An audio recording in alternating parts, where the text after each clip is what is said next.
right, welcome back, everybody. Let's get into the trending topics and take a look at what people are saying on social media. So, all right, first trend this morning is Motsoaledi, and he has been trending. It's not the first time that we're seeing this trend, because the Minister Aaron Motsoaledi has been trending for reasons, particularly when it comes to home affairs and borders and everything that's happening. And he's now basically out and about. If I'm not mistaken, he visited the busiest border post, and that was the Beit border, where he said over 700 illegal immigrants have been arrested at Beit border post in Musina in Limpopo.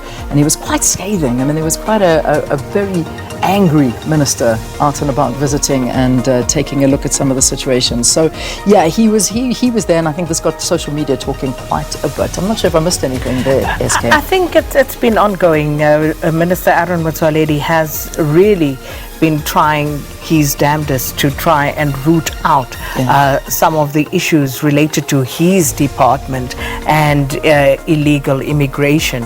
And, you know, he has been at the coalface here, there, everywhere, basically, you know, looking at the sting operations that have been set up, the number of people that have been nabbed, and now again, as you say, the latest in these developments where more than 700 people were arrested. It just goes on to show that if there is really will on the part of government, they can get to the bottom of it. It's not going to be easy, of course, because if you think about all the other departments that need to get involved and get on board with this, it's not going to be easy, but he's doing his damnedest, and people appreciating that.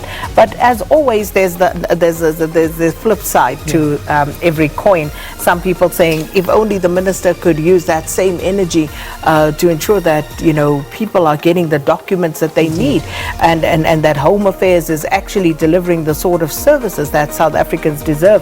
Well, that's another kettle of fish altogether, because we know, unfortunately, Home Affairs, some of their officers are always complained about. Oh, that goes without saying. I'm in the process of trying to get through them, so I'll let you know how that one goes. But the reality is that is a big trending topic, and also I think the one of the biggest ones was just this video that is doing its round on social media, and he really is quite scathing and permanently banning a Zimbabwean bus company from operating in South Africa after it was found ferrying some undocumented immigrants. So that's something that I think has topped the trending list. All right, next trend we've got this morning is President Cyril Ramaphosa, and this of course all got to do with the address to the nation last night. And just when we thought we'd seen the back of it, there we go, South Africa back in a state of disaster. So that's where we find ourselves as a country, and this has all got to do with the flooding that we saw really hammer the province of KwaZulu-Natal. But, you know, this is also now the president saying that the severity of the flooding and damage in both of these provinces, we're talking to KwaZulu-Natal and Eastern Cape, has been high, and there's also more of an extreme possibility that there could be some flooding in the Eastern Cape, Northwest and Free State provinces. So that's why, that's the decision they took as government to say, well, with all of this in the background, I think the entire country needs to go under a national state of disaster again. And I think people obviously questioning whether this is necessary, one, to have a national state of disaster, whether it should not just have been to the affected limited areas, to provinces, the affected provinces. But, you know, this is of course something that will go on. We are at this point a nation that questions just about everything. How effectively, I'm not sure, but questioning, it will happen. It will be questioned.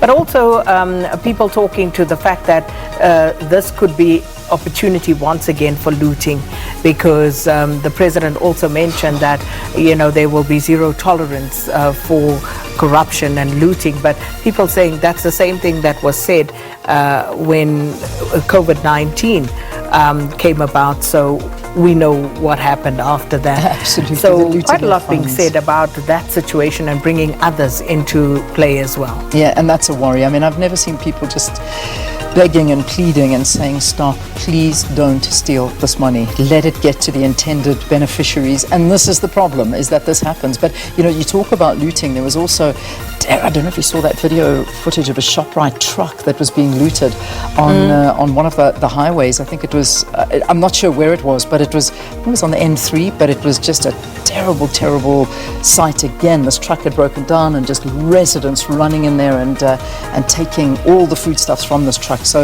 yeah, it's just an unstable environment at the moment, and I hope that this does bring about some stability.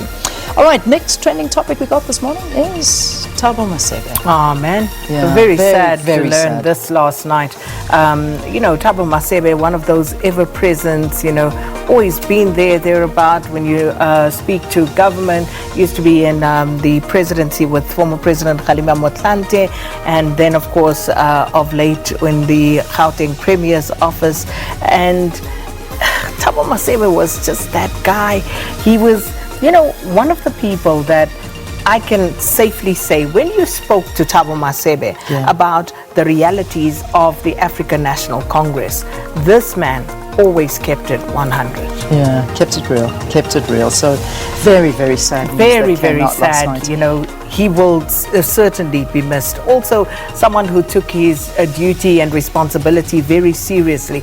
Thabo Mbeki was that guy. I cannot remember ever, calling on Thabo Mbeki and It didn't make him sad. having, him not being available or having some skewed answer or, something to say. He understood his role and what he was here to do. Fantastic. Well, very, very sad. And deepest sympathies to his family and, of course, Indeed. colleagues that worked very closely with him. And then, of course, finally ending on a happier note, Uncle Waffles. So this was a massive trending topic. And it is, when you put Uncle Waffles in the same sentence as Drake and co-signing to his record label, this is massive. I know that Drake shared Uncle Waffles on his Instagram stories. And Not this once, was massive. twice. Twice. And this, of course, was major. So everyone talking to the fact that Uncle Waffles is on her way to stardom. So Yeah. she already is, but to hit the global wave and to have somebody like Drake behind you, It's massive, and it doesn't matter how people try to downplay this. If you try to downplay who Drake is, go backtrack. for it. Because, Drake is that artist of the decade, artist that, by the way, when it comes to streaming, Drake, solely Drake, has had more streamings than all artists combined up to 1980. Sure. Really? He's massive. He is massive. I didn't realize that Whether you number. like him or not is neither here nor there. Yeah. He is massive. Wow. So I think Uncle Waffles, here we come.